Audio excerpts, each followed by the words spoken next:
절대쌍교 고룡 원저 제17장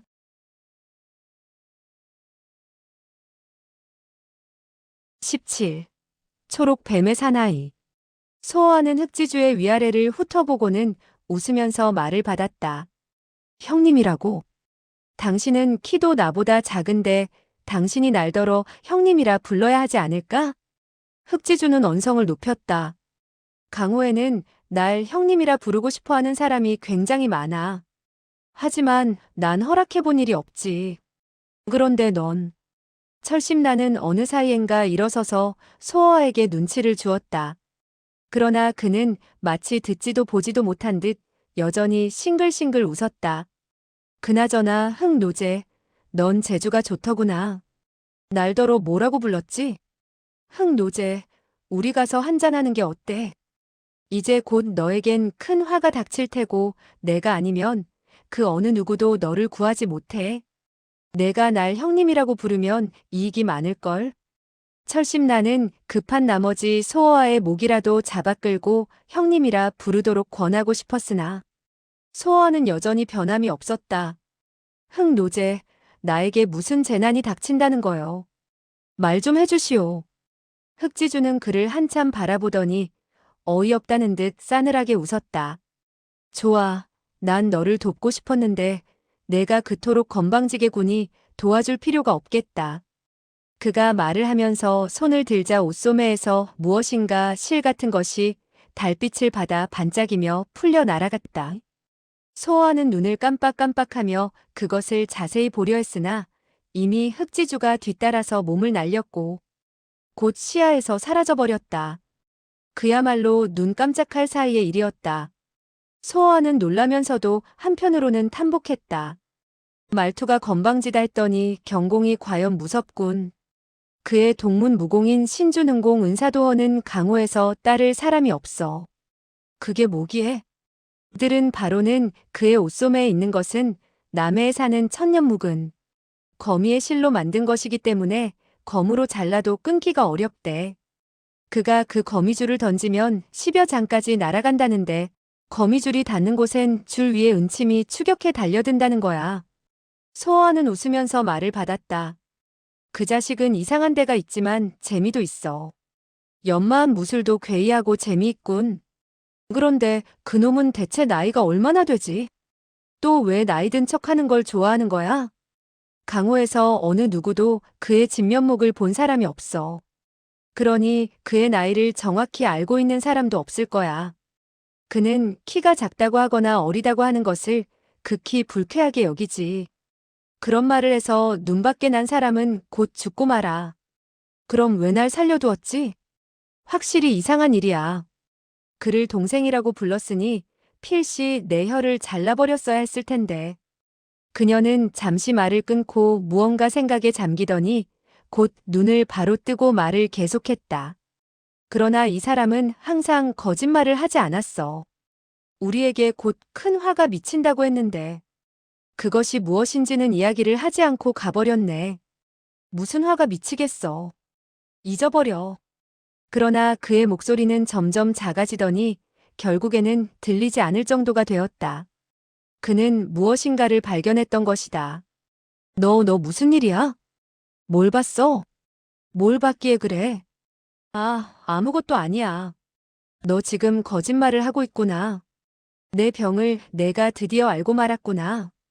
이 병은 어릴 때 전염됐는데 지금까지도 고치지를 못했어. 철심나는 물론 그의 병이 바로 진실을 말하지 않는 하파바에게서 전염된 병임을 알 리가 없었다. 대체 뭘 봤기에 그래? 뭐 대단한 게 아니니까 보지 않아도 돼. 내가 놀랄까봐 그러는 모양인데 보지 않으면 더 궁금한 것이. 소호하는 곳 만면에 웃음을 띠며 그녀의 말을 막았다. 아, 이 여자야. 보고 싶으면 봐라. 말의 엉덩이 아래쪽에 작은 뱀이 한 마리 있었다. 그 뱀은 추악한 녹색빛을 띠고 있었는데 한참을 쳐다보고서야 그것이 살아있지 않다는 것을 알았다. 그러나 웬일인지 보면 볼수록 몸이 오싹해지고 소름이 끼칠 만큼 음산했다. 철심란의 안색은 잿빛으로 변해갔다. 뱀, 병린사, 청해지령, 식록신군. 소아는 눈을 몇 번 깜빡거리며 물었다. 뭐라고? 그녀의 얼굴은 가볍게 떨리고 있었다. 넌 모를 거야, 모를 거야. 살아있는 뱀이라도 그렇게 겁먹진 않겠다. 내가 두려운 것은 이 뱀이 죽은 것이기 때문이야. 죽은 것을 두려워하다니 그건 또 무슨 이유야? 철심나는 깊이 숨을 내쉬더니 말했다. 이 병린사는 바로 청해지령 식록신군의 표시야. 그러니 그 사람이 근처에 있다는 말이지. 흑지주의 말대로 화가 가까이 미친 거야. 그 식록신군은 어떤 사람이지? 넌 십이성상이라고 들어본 적이 있어? 들은 것 같기도 하고 듣지 못한 것 같기도 한데. 소어의 말에는 여전히 장난기가 숨어 있었다. 그녀는 탄식이 절로 나왔다. 이 십이성상은 최근 30년 동안 흉명을 날린 강호에서 가장 잔혹하고 악독한 강도들이야. 평시엔 손을 잘 쓰지 않지만 일단 그들이 나서면 그 소나기에서 빠져나갈 수는 없어. 들리는 말에 의하면 30년 동안 12성상은 단 한 번밖에 실패가 없었대. 이 뱀은 12성상 중에 한 사람이 사용하는 것이구만. 그렇지. 이 식록신군이 바로 12성상 중에서도 가장 악독하고 교활한 사람이야. 그의 소굴은 청해에 있는데. 아, 그가 날 노릴 것을 예상했어야 했는데. 어째서? 12성상의 유일한 실패는 바로 연남천에게 당한 것이야. 그들이 만약 연남천의 보물과 건보에 관한 이야기를 들었다면 어찌 놓칠 리가 있겠어? 너는 나이도 많지 않은데 알고 있는 것도 많구나. 난 아주 어렸을 때부터 강호에 나왔기 때문에 강호의 비밀을 많이 알고 있지. 알고 있는 것이 많으면 두려움도 많아지지. 모르는 게 더 좋겠어. 소어하는 말을 하며 웃어버렸다. 철심난도 씁쓸히 따라 웃었다. 이제 어떻게 해야지? 이기지 못하면 도망가야지. 철심난이 중얼거렸다. 도망? 잘 될까? 두 사람은 말에 올라타 황급히 달렸다. 한참을 그렇게 달리자 그들은 온몸이 땀으로 젖어버렸다. 그때서야 두 사람은 얼굴이 답답한 걸 느끼고 가면을 벗어던졌다. 작은 백마는 너무 달린 탓인지 입가에 흰 거품을 흘렸다. 소어하는 그것을 가볍게 닦아주면서 말했다. 소백채야, 수고가 많구나. 미안해. 철심난이 고개를 돌려 바라보면서 말했다. 정말 이상해. 너는 사람보다 말에게 더 친절하게 대하니. 그것은 말이 사람들보다 나에게 더욱 친절하기 때문이야. 누가 너에게 친절치 못하단 말이야. 내가 나에게 친절하단 말이야? 내가 걷지 못하면 넌 날 업고 수십리 길을 가주겠어? 게다가 넌 내가 위험할 때 두고 가버리지 않았어? 철심나는 할 말이 없었다. 겸연쩍은 듯 한참 만에야 쓴웃음을 지으며 말했다. 내 말을 들으면 울지도 웃지도 못하겠어. 말을 아껴줘봐. 말은 절대로 너를 버리고 가지 않아. 쓸데없는 이야기는 하지 말자. 날이 어느덧 점점 밝아오고 있었다. 산모퉁이로 작은 마을이 보였다. 그 마을의 굴뚝들에서는 연기가 모락모락 피어올랐고 그 청회색 연기가 아침의 쾌청한 대기 속으로 번져나가고 있었다. 철심나는 경탄했다. 아, 저 연기를 봐.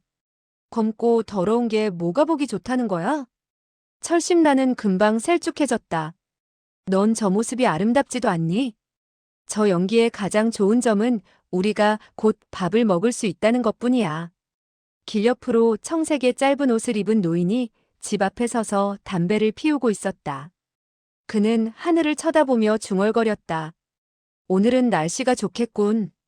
이불을 꺼내서 말려야겠는데. 그 노인에게로 말을 몰아간 소어하는 말에서 가볍게 뛰어내린 후 웃으며 말했다. 패가 되시겠지만 저희 남매에게 요기할 것을 좀 주실 수 있겠습니까? 노인은 소어아를 아래 위로 훑어보더니 다시 말 위에 철심란을 바라본 후 껄껄 웃으며 말했다. 집이 누추하다고 꺼리지 않는다면 어서 들어오시오. 소어아도 따라 웃으며 목례를 한 후 철심란을 말에서 내리게 했다. 그는 작은 소리로 말했다. 참 친절한 노인인데. 너 같은 풍모를 가진 사람이 요구하는 일인데 어떻게 거절하겠어. 그녀는 이 말을 하고는 그만 얼굴을 붉히면서 고개를 숙였다. 소호아는 그녀의 붉은 뺨을 바라보면서 빙그레 웃었다. 너의 예쁜 얼굴을 봐서 그런 거야. 비록 늙은이지만 눈이 멀지는 않았어. 철심란과 소호아는 함께 웃으며 집으로 들어갔다. 노인은 상을 닫고 내 쌍에 젓가락을 놓더니 입을 열었다. 두 분은 잠깐 기다려요. 내가 가서 마누라가 밥을 얼마나 했는지 보고 올 테니. 그는 부엌으로 들어갔다. 구수한 냄새가 흘러나왔다. 소호아의 허기진 배는 꼬르륵 소리를 냈다. 잠시 후 백발의 노파가 고기와 야채를 얹은 쌀밥 2그릇을 들고 나왔다. 그 노파는 밥을 상에 놓으면서 말했다. 두 분이 먼저 드시구려. 사양 말고 식으면 맛이 없어요. 그렇다면 우리 남매는 사양하지 않겠습니다. 노파가 부엌문으로 들어가자 소호아와 철심란은 수저를 들었다. 그때 밥그릇을 잡던 철심란이 손가락을 귀에 갖다 대며 웃음 띤 얼굴로 말했다. 정말 뜨거운데. 순간 소호아는 눈에서 반짝 빛을 내더니 돌연 철심란의 손에 든 젓가락을 쳐서 떨어뜨렸다. 그녀는 눈을 휘둥그렇게 뜨고 물었다. 왜 그래? 소호아는 아무 말도 하지 않고 재빨리 밥그릇을 상에 뒤집었다. 밥 속에는 작은 독사들이 토막난 채 들어있었다. 철심란은 놀란 나머지 벌떡 일어났다. 뱀, 12성상. 그들은 빠른 동작으로 부엌으로 달려갔다. 담배를 태우던 노인이 땅바닥에 쓰러져 있었다. 그는 독에 중독되어 얼굴이 시커멓게 변해 있었다. 그리고 노파가 굴뚝 옆에 쓰러져 있었는데 역시 안색이 검었다. 밥을 가져다 준 노파는 아니었다. 철심란이 그의 뒤에 서서 떨리는 목소리로 말했다. 악독하군, 악독해. 아, 정말 아슬아슬했어. 소호아도 이를 악물면서 말했다. 노인네들까지도 지독한 놈. 난 이미 우리가 벗어나지 못할 줄 알고 있었어. 이때 밖에서 말 울음소리가 들렸다. 소호아는 즉각 달려나갔다. 뱀이 말의 다리를 기어오르고 있었다. 소호아는 곧 옷을 찢어 휘둘러 뱀을 떨어뜨리고는 밟아버렸다. 그리고는 백마의 목을 어루만지면서 속삭였다. 소백채, 두려워 마라. 아무도 너를 해치지는 못할 거야. 나를 죽이지도 못할 것이고. 그는 철심란을 안아 말 위에 올려놓고는 급히 말을 몰았다. 백마도 위험을 알고 있는 듯 쏜살같이 달려갔다. 그들은 삽시간에 작은 마을을 벗어났다. 철심란의 몸은 여전히 떨리고 있었다. 정말 위험했어. 밥을 조금이라도 먹었다면 이렇게 살아있을 수 없었을 거야. 하지만 우리는 이렇게 버젓이 살아있잖아. 넌 어떻게 뱀이 들어있는 것을 알았지? 넌 그릇에 손을 대고는 몹시 뜨거웠다고 했지. 그런데 노파는 아주 쉽게 쟁반도 없이 손에 들고 나왔어. 필시 독사장을 연마했을 거야. 시골 노파가 그런 무공을 연마할 수 있었겠어? 철심란은 한숨을 쉬며 말했다. 어떤 일도 내 눈을 피하지는 못하는군. 그때 돌연 앞길에서 풀포기가 움직였다. 그러더니 100여 마리의 청색뱀들이 기어나오는 게 아닌가. 철심란은 비명을 질렀고 소호아는 급히 말머리를 돌려 옆으로 난 다른 길로 접어들었다. 그 길은 좁았고 나무가 많았다. 소호아는 속력을 줄여 천천히 나아갔다. 시원하고 아름다운 길이었으나 마음속으로는 경계를 늦출 수가 없었다. 이때 백마가 갑자기 소리를 질렀다. 바로 앞에 드리워진 나뭇가지에 한 마리 큰 뱀이 감겨있는 것이 아닌가. 이 뱀 역시 초록색을 띠고 있었고 크기는 팔뚝 굵기만 한 것이었다. 철심란은 혼이 나갈 것 같았다. 소호아가 소리쳤다. 당황하지 말고 나에게 맡겨. 그는 급히 나무에서 뱀을 잡아 땅바닥에 내팽개쳤다. 철심란은 그제야 한숨을 내쉬었다. 내가 여자가 아니라서 다행이야. 여자들은 모두 뱀을 무서워하지. 단도를 이리 줘. 철심란은 단도를 건네주며 걱정스러운 듯 말했다. 조심해. 피가 몸에 튕기지 않게 해치워야 돼. 흥. 소호아는 안색이 새파랗게 변하며 돌연 자기의 팔을 길게 갈랐다. 철심나는 소스라치게 놀랐다. 너. 그러나 그녀는 다시 한번 놀라며 말을 잇지 못했다. 소어와의 팔에서 흘러내리는 피는 검은색이었다. 소어와는 안색이 창백해지면서 소리쳤다. 아, 드디어 당하고 말았구나. 땅에 떨어진 독사를 보니 움직이질 않았다. 철심나는 안색이 변하면서 말했다. 아, 이 뱀은 이미 죽어 있었어. 그놈은 뱀의 몸에다 영검을 감추고 거기다 독을 칠해둔 거야. 그걸 모르고 만졌으니. 소어와는 팔뚝을 꽉 붙들고 있었다. 너는 정말 영리하다. 참 머리가 좋은 아이인데. 다행히 일찍 발견해서 독은 뺐지만 무사하겠어? 소어와는 땀방울을 흘리며 쓴웃음을 지었다. 무사해. 반시간 후면 괜찮아질 거야. 철심나는 고지 들을 수 없다는 듯 말에서 뛰어내리며 떨리는 목소리로 말했다. 거짓말. 그래, 지금 그 자식을 만나야 돼. 비록 피를 빼냈지만 그리 오래 견디지는 못할 거야. 철심나는 그의 품에 달려들며 눈물을 떨어뜨렸다. 해독할 길이 있을 거야. 내가 몰라서 그래. 소어와는 빙그레 미소를 지었다. 나는 어릴 때부터 독을 사용하는 병가들 틈에서 자랐어. 내가 모르면 누가 알겠어? 그는 만족스러운 듯한 웃음까지 띄어가며 이야기했다. 철심난이 말을 받았다. 그렇다면 어서 해독약을 배합해야지. 물론 해독약을 배합해야지. 시간이 나면. 넌 날 놀리는 거야? 그러나 해독약은 3달 정도 걸려야 배합할 수가 있어. 철심나는 땅에 쓰러져서 다시 눈물을 터뜨렸다. 이런 때까지 나를 놀릴 수가 있어? 어쩌면 그럴 수가 있지? 그녀는 눈물이 통곡으로 변했다. 넌 사람도 아냐? 자기의 생사까지도 농담을 하다니. 남의 심정은 어떤지 상관도 하지 않고. 소어와는 그녀를 힐끗 쳐다보더니 품속에서 노란 종이를 꺼내서 휘둘렀다. 보이느냐? 이게 바로 보물지도다. 갖고 싶으냐? 그는 2번을 계속 외쳤다. 나무 위에서 과연 가느다란 웃음소리가 들려왔다. 어차피 나의 것이 될 테니 성급히 굴 필요는 없지.